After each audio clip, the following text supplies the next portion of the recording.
बिस्मिल्लाहिर्रहमानिर्रहीम।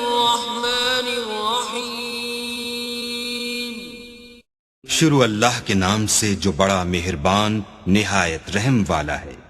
अस्सलामु अलैकुम। आज का हमारा टॉपिक है फ़िल्म आइडेंटिफिकेशन।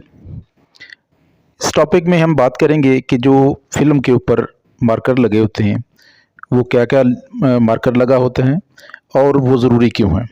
तो लिहाजा आपने वीडियो को एंड तक देखना है, स्किप नहीं करना, और साथ ही हमारे चैनल इजी रेडियोग्राफी को सब्सक्राइब करना है। तो चलते हैं अभी अपने टॉपिक की तरफ। फिल्म आइडेंटिफिकेशन में पहले तो उसकी proper position, part of body के बारे में और राइट लेफ़्ट का मार्कर लगाया जाता है ताकि ये कंफर्म हो सके ये कौन सा व्यू है और राइट का किया है या लेफ़्ट का। फिल्म आइडेंटिफिकेशन के अंदर सबसे पहले ये है, इस चीज़ का ख्याल रखा जाता है कि क्लियरली, करेक्टली और इनडेलेबली, यानी कि जो आपने एक्सरे किया है वो क्लियर हो, करेक्ट हो, और उसके बाद उसके ऊपर जो मार्कर वगैरह आपने लगाए हैं, मसलन पेशेंट का नेम, एज और डेट, उसकी जो नंबरिंग है वो क्लियर होना चाहिए। ये इसकी किस लिए क्यों करवाते हैं, क्यों, क्या रिक्वायरमेंट होती है, इसलिए इसकी वजह ये होती है कि मिक्सअप होने से अवॉइड किया जाए एक्सरे का। और सबसे पहले बड़ी बात कि जो प्रॉपर एमएलसी होता है, मेडिको लीगल केसेस, जो कि सरकारी हॉस्पिटल्स के अंदर होते हैं, उसके लिए ये बहुत ज़रूरी होता है कि उसके अंदर जो पेशेंट की आईडी है वो ज़रूरी होती है।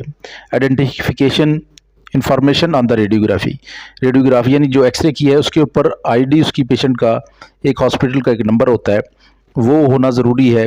और फिर आपने उसके ऊपर पेशेंट का नेम, आजकल जैसे सीआर में, पहले मैनुअल के अंदर पेशेंट का जो है नंबर होता था हॉस्पिटल का, वो लगाया जाता था और डेट लगाई जाती थी, पोजीशन लिखी जाती थी। तो इन चीज़ों का ख्याल रखा जाता था। आजकल सीआर पे सारा नाम वगैरह लिखा जाते हैं, पेशेंट का पूरा नाम लिखा जाता है उसका, उसके बाद सन ऑफ, डॉटर ऑफ या वाइफ ऑफ लिखा जाता है साथ। उसके बाद पेशेंट के डेट ऑफ बर्थ लिखी जाती है। जैसे कि आजकल सीआर के अंदर एक पूरा कॉलम होता है, उसके अंदर लिखा होता है कि डेट लिखी जाती है, मंथ और ईयर लिखा जाता है। उसके बाद हॉस्पिटल का एक कोड होता है और डिपार्टमेंट का एक आईडी नंबर होता है, वो लिखा जाता है। फिर हॉस्पिटल का नेम भी लिखा जाता है कि यानी किस जगह से पेशेंट ने एक्सरे करवाया, और उसके अंदर ये सारी डिटेल होती है कि कब कराया है। उसके बाद डेट और टाइम भी लिखा जाता है। ये इसलिए होता है कि मेडिको लीगल के अंदर भी ये कंफर्म हो जाता है, ये वैसे भी पेशेंट का बाज़ औक़ात ओल्ड फिल्म से कंपैरिजन करना हो, उसमें भी ये बहुत ज़रूरी होता है कि उसके ऊपर डेट ऑफ वगैरह टाइम लिखा होता है, तो फिर कंपेयर हो जाता है कि पेशेंट ने एक्सरे कब करवाए हैं। तो इन चीज़ों का आईडी ये लगाने से ये चीज़ें बहुत ज़रूरी होती हैं, इसलिए लगाया जाता है आईडी वगैरह, नाम वगैरह। उसके साथ एक और होता है कि प्रोजेक्शन, जो पोजीशन होती है पेशेंट की, वो लिखा जाता है। यानी जैसे चेस्ट अपने पीए में किया है या एपी में किया है, एपी मतलब एंटीरियर पोस्टीरियर, और पीए पोस्टीरियर इंटीरियर, और स्पाइन पोजीशन एरेक्ट या ओब्लीक, या जैसे आप इस इमेज में देख रहे हैं तो स्पाइन में है, तो इस तरह ये साथ लिखा जाता है, एपी में किया है, स्पाइन में किया है, एब्डोमेन का एक्सरे। तो ये चीज़ें लिखी जाती हैं। उसके बाद टाइमिंग लिखी जाती है फ़िल्म की।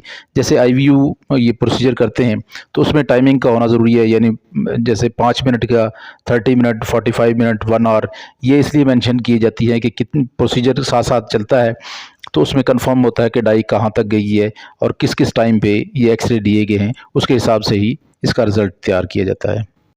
फिर जब आप जब प्रिंट देते हैं फ़िल्म पर, तो फ़िल्म का उसी सीक्वेंस से, जैसे आपने इमेज लिए हैं उसी सीक्वेंस के हिसाब से फ़िल्म का नंबर लिखा जाता है, ताकि रिपोर्टिंग करते हुए या डॉक्टर जब देखता है उसके लिए आसानी हो कि कौन सी फ़िल्म पहली है, दूसरी है। सीटी स्कैन के अंदर भी इसी तरह लिखा जाता है। फिर मोबाइल या वार्ड में एक्सरे किए हैं तो उसका भी मेंशन, पोर्टेबल वगैरह मेंशन किया जाता है। जो रेडियोग्राफी की जाती है उसके ऊपर पोर्टेबल इसलिए लिखा जाता है कि डॉक्टर को कंफर्म हो जाता है कि ये मोबाइल पोर्टेबल एक्सरे हुए हैं, तो ये इसलिए मेंशन करना ज़रूरी होता है। उसके साथ अगर चाहें तो टेक्नोलॉजिस्ट का नाम भी लिख दिया जाता है कि किसने, टेक्नीशियन ने एक्सरे किया है।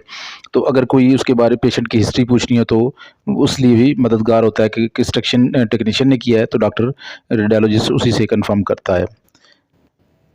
उम्मीद है आज की वीडियो आपको पसंद आई होगी। वीडियो पसंद आए तो लाइक कीजिए, शेयर कीजिए, चैनल पर नए हैं तो सब्सक्राइब करना ना भूलिए और साथ ही बेल आइकन को ज़रूर दबाइए ताकि हर आने वाली वीडियो आप तक पहुंच सके। बहुत शुक्रिया।